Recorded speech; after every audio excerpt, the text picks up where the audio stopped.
நம்ம இப்போ 10th maths chapter 6 example 6.4 தான் பார்க்க போறோம். என்ன கொடுத்திருக்காங்கன்னா prove that secant theta minus cos theta is equal to tan theta into sin theta ன்னு கொடுத்திருக்காங்க. ஃபர்ஸ்ட் நம்ம சொல்யூஷன் எழுதிக்கலாம்.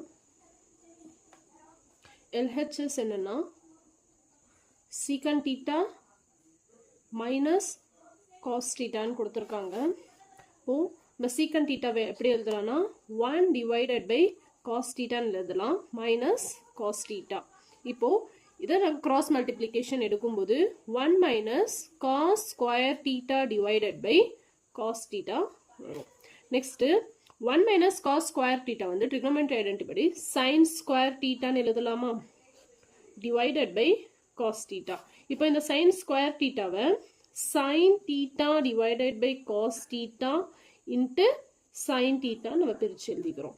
Next sin theta divided by cos theta வந்து tan theta எழுதலாம் into sin theta. We get RHS from LHS. Hence proved. Thank you.